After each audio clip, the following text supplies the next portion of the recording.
The Federal Reserve met today and announced a rate hike with the goal of curbing inflation, raising interest rates, it slows spending, including government spending, because the government has to pay more for the money that it borrows. But someone may need to inform Speaker Pelosi of that fact, who said this last Friday. So when we're having this discussion, it's important to dispel some of those who say, well, it's the government spending. No, it isn't. The government spending is doing the exact reverse, reducing the national debt. It is not inflationary. So when the government spends more money, it actually reduces inflation as opposed to the spending that other people do. Okay. Well, here to respond to this and discuss the sanctions on Russia is Congressman Kevin Brady of Texas. He is the ranking member on the House Ways and Means Committee. Congressman Brady, welcome back to the program. Good to see you, Tony. How are you? I'm doing quite well, thank you. All right, before we get into Ukraine, I know you were there for the speech this morning from President Zelensky, but all right, am I missing something, or does Nancy Pelosi and the Democrats need to take an economics course? Yeah, you're not missing anything, Tony. All of those claims are nonsense. Truth of the matter is government spending has driven inflation in a major way. And you don't have to take my word for it. Just look at a graph of inflation. It takes off in America immediately upon the passage of that nearly $2 trillion so-called COVID stimulus that paid people more to stay home than go to work, unleashed another round of stimulus bills, a bunch of government spending. And inflation has now been raging for more than a year. As of this month, it is the highest in 40 years.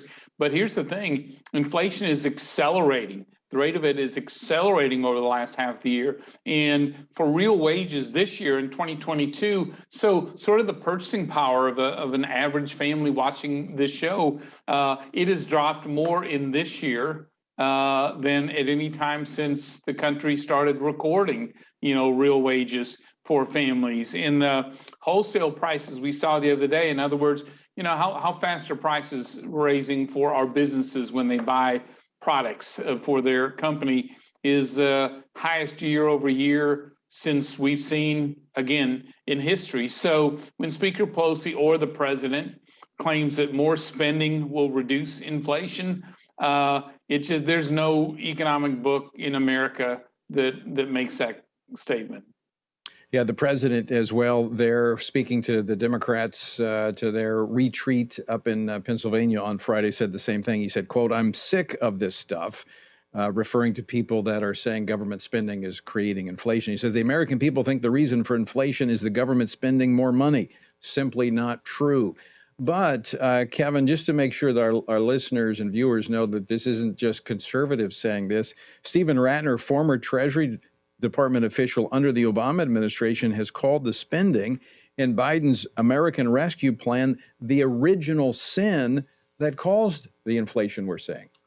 Yeah, and he's not alone. There have been a number of Obama administration, and even President Biden's favorite economic forecaster, Mark Zandi, says that not only is Build Back Better inflationary, but if Democrats break it apart and pass it, quote, in chunks, as they often like to say, that too will drive prices up longer and higher. And I would tell you this too, Tony. So President at State of the Union still is focused on not just more government spending and social programs, but on higher taxes. But those higher taxes on businesses will drive inflation higher because it'll be passed down in higher prices to families and workers in other small businesses. So look, I don't think the president I think he's confused by the economy. Certainly Americans already know that government spending is driving this. And I noticed as he was giving his State of the Union, more than half of Americans believe the economy is either in a recession or a depression.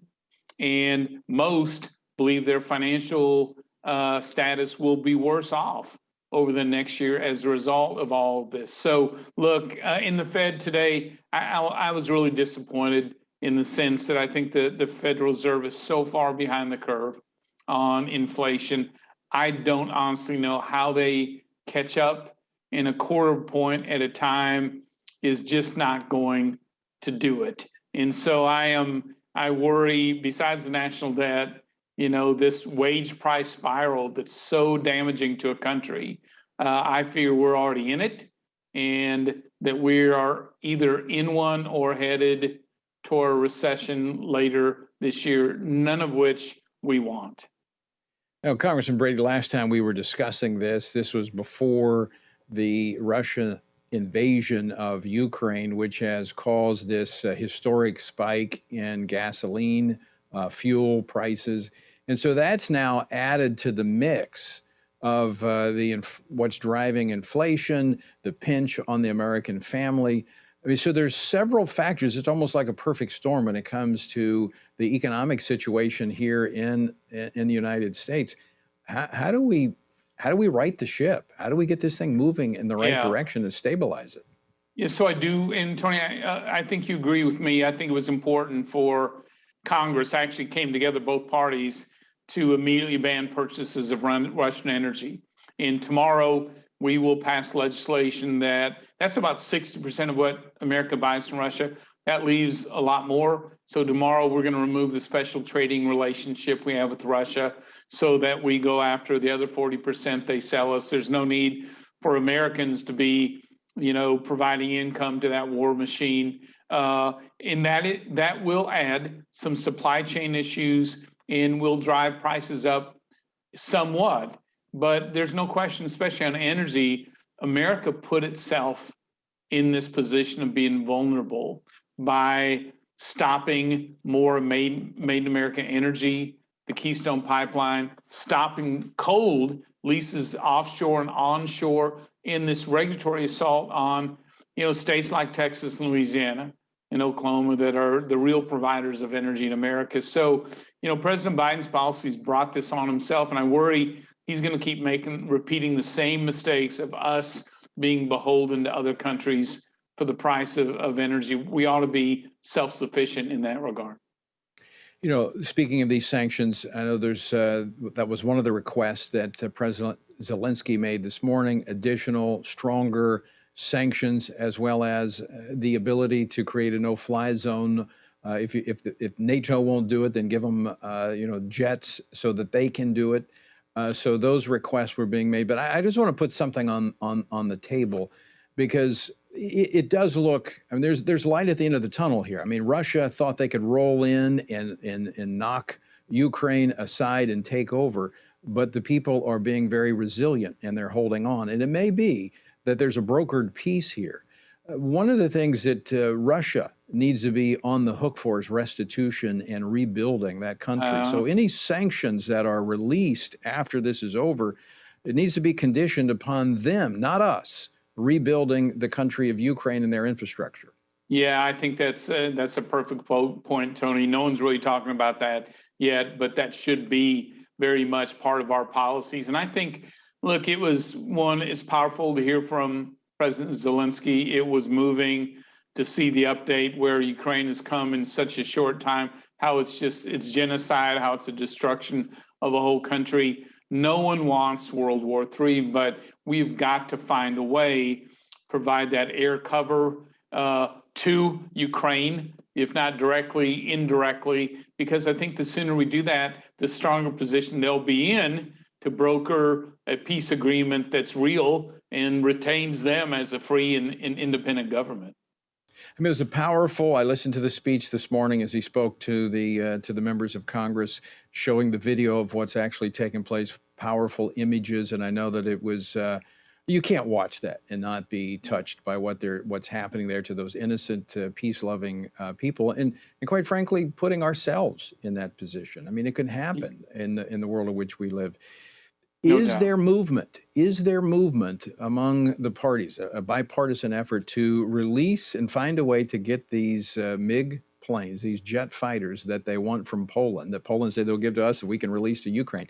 Is there movement on that front? Good question. I think there's growing support for that.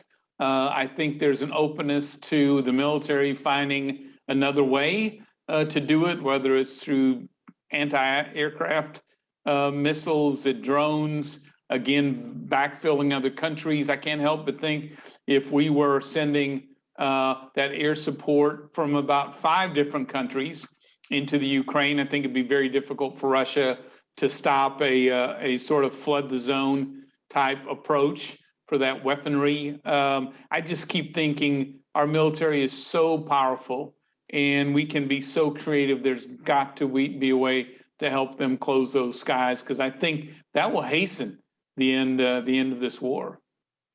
Congressman Brady, this afternoon, the president was asked a question, and I know how this is. You're walking off the podium and he's asked a question about Vladimir Putin. Is he a war criminal?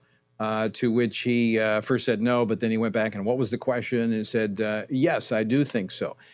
The president declaring that Vladimir Putin is a war criminal, because we see that there's the targeting of civilians that's taking place there in Ukraine. And I think that's out of desperation to try to create fear, to have the people put pressure on the Ukrainian administration to raise a white flag.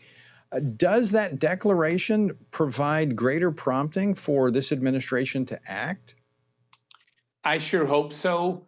They've been reluctant here to act in a number of these ways. And again, 10 days ago, the president was fighting the ban on Russian energy until he realized Republicans, Democrats in the House and Senate, and I was involved in these negotiations, had agreed to cut off those purchases and also removing the special trade status for Russia. Same thing. Now he's embraced both of those. My sense is Congress is continuing to push, in both parties, push the president towards stronger sanctions here.